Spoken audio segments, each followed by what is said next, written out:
Shalom, selamat pagi Bapak Ibu serta saudara-saudari. Salam sukacita dalam Yesus Kristus.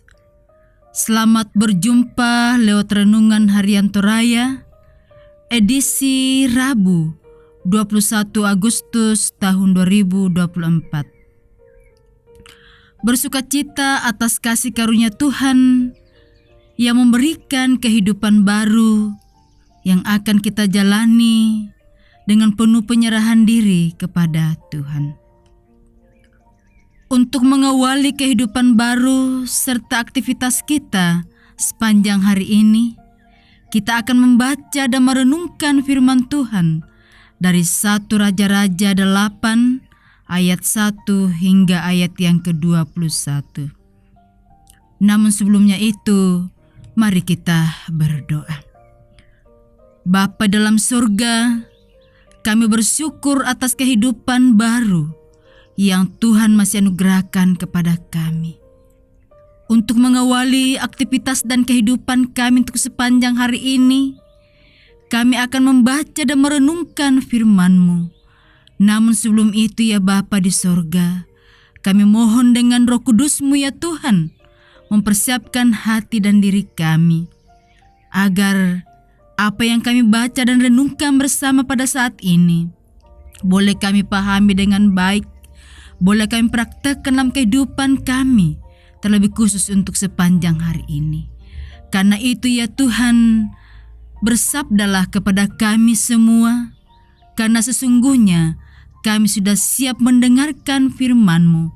Ampuni salah dan dosa kami, dalam Yesus Kristus kami datang berdoa dan bersyukur kepadamu. Amin. 1 Raja-Raja pasal 8 ayat 1 hingga ayat yang ke-21. Tabut perjanjian dipindahkan dan kemuliaan Tuhan memenuhi bait suci. Pada waktu itu Raja Salomo menyuruh para tua-tua Israel dan semua kepala suku, yakni para pemimpin puak orang Israel, berkumpul di hadapannya di Yerusalem untuk mengangkut tabut perjanjian Tuhan dari kota Daud, yaitu Sion. Maka pada hari raya di bulan Etanim, yakni bulan ke-7, berkumpullah di hadapan Raja Salomo semua orang Israel. Setelah semua tua-tua Israel datang, maka imam-imam mengangkat tabut itu.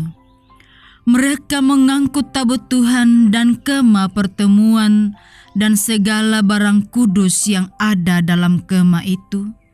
Semuanya itu diangkut oleh imam-imam dan orang-orang Lewi. Tetapi Raja Salomo dan segenap umat Israel yang sudah berkumpul di hadapannya berdiri bersama-sama dengan dia di depan tabut itu dan mempersembahkan kambing domba dan lembu sapi yang tidak terhitung dan tidak terbilang banyaknya. Kemudian imam-imam membawa tabut perjanjian Tuhan itu ke tempatnya di ruang belakang rumah itu, di tempat Maha Kudus, tempat di bawah sayap kerup-kerup. Sebab kerup-kerup itu mengembangkan kedua sayapnya di atas tempat tabut itu, sehingga kerup-kerup itu menudungi tabut serta kayu-kayu pengusungnya dari atas.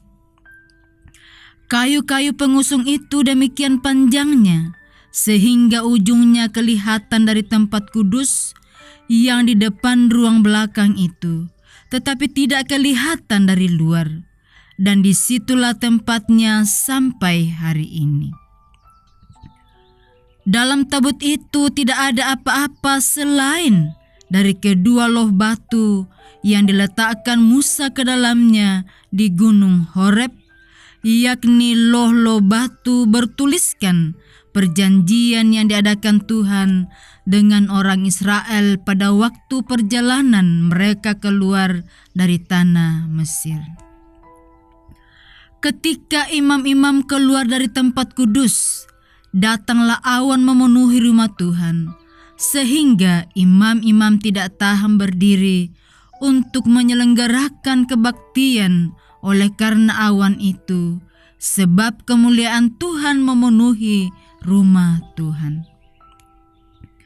Pada waktu itu berkatalah Salomo, Tuhan telah menetapkan matahari di langit, tetapi ia memutuskan untuk diam dalam kekelaman.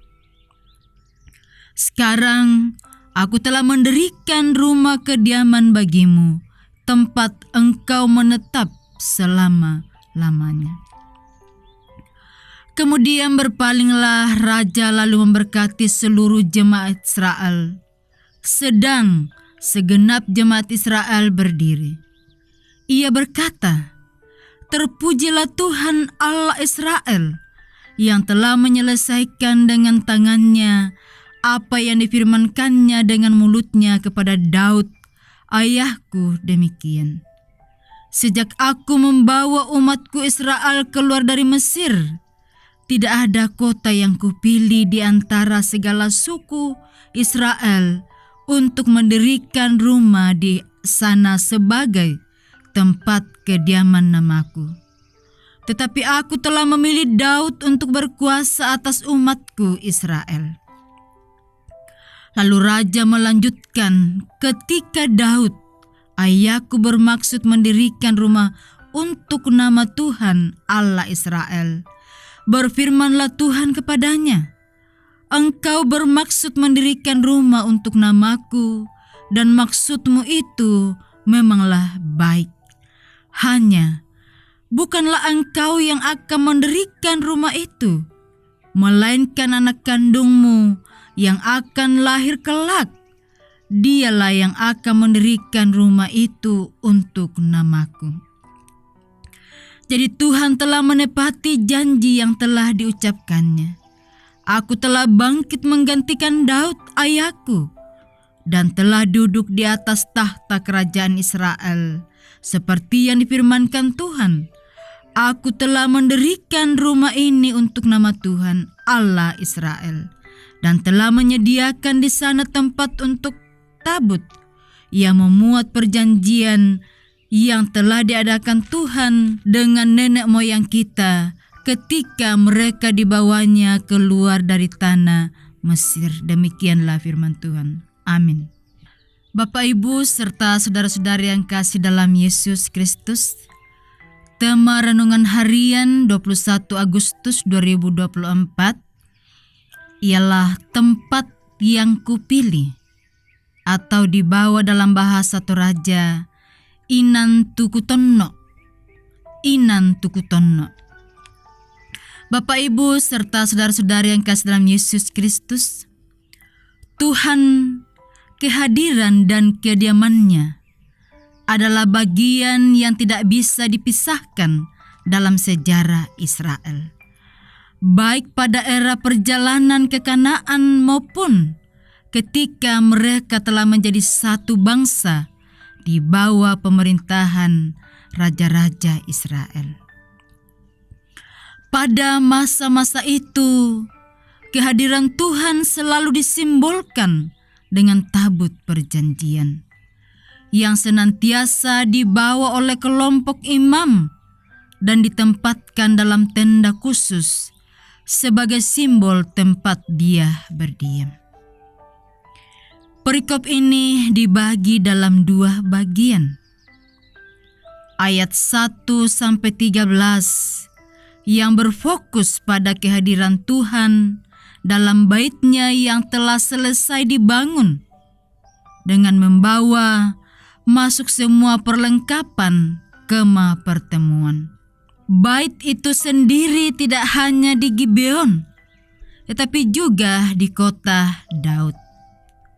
Salomo mengumpulkan para tua-tua, kepala suku, dan leluhur orang Israel untuk ibadah penabisan bait suci. Awan yang memenuhi rumah Tuhan menjadi penanda kehadirannya yang membuat imam tidak dapat melanjutkan kebaktian. Bagian yang kedua, ayat 14 hingga ayat yang ke-21 menegaskan dasar pendirian bait suci yang semula telah ditetapkan Tuhan sendiri. Salomo menyadari bahwa dirinya hanya alat Allah untuk melakukan pekerjaannya. Tuhan telah memilih dan menetapkan kediamannya. Bapak, Ibu, serta saudara-saudara yang kasih dalam Yesus Kristus, bait Allah kini tidak ada lagi. Tetapi tidak berarti Tuhan tidak punya tempat berdiam. Kediamannya bukanlah batu yang mati. Sebaliknya, seluruh kepenuhan Allah berkenan berdiam dalam Yesus Kristus. Kolose 1 ayat 19. Setelah membangun gerejanya, jemaat adalah kepenuhan Kristus dalam dunia. Efesus 1 ayat 23. Yesus merupakan keselamatan bagi dunia sebagaimana Allah menyelamatkan dan membebaskan Israel. Sementara gereja sebagai kepenuhan Kristus dalam dunia adalah saksi untuk memberitakan keselamatan dari Tuhan melalui Yesus. Gereja tidak mencari kemuliaan dalam dunia, tetapi semata-mata menjadi alat bagi pekerjaan di tangan Tuhan. Amin. Mari kita satu dalam doa. Bapa di dalam surga, kami bersyukur atas kebenaran firman-Mu yang sudah kami dengarkan pada pagi hari ini. Bahwa Tuhan selalu hadir di tengah-tengah kehidupan kami, baik dalam suka maupun dalam duka. Kami juga bersyukur ya Tuhan bahwa Allah hadir di dalam kediaman kami. Allah selalu menyertai kami dan untuk mengawali kehidupan baru kami pada saat ini. Di dalam beraktivitas, kami mohon kiranya Tuhan selalu hadir dalam kehidupan kami, menuntun menyertai kami, agar apapun yang kami lakukan untuk sepanjang hari ini, boleh kami lakukan hanya dan seturut dengan kehendak Tuhan sendiri. Kami berdoa ya Tuhan buat kegiatan kami, aktivitas kami. Biarlah Tuhan selalu bersama-sama dengan kami. Bapa di dalam surga, kami juga berdoa buat pembangunan gedung gereja Jemaat Laharoi yang sedang berlangsung ya Tuhan dan akan dikerjakan secara bertahap. Engkau memberkati segala usaha yang dilakukan oleh jemaat di sini, baik itu secara material maupun moral ya Tuhan. Engkau berkati agar semuanya Tuhan boleh dipersiapkan dengan baik, pembangunan boleh berlangsung dengan baik secara bertahap ya Tuhan, dan suatu saat nanti ya Tuhan boleh selesai dengan tepat.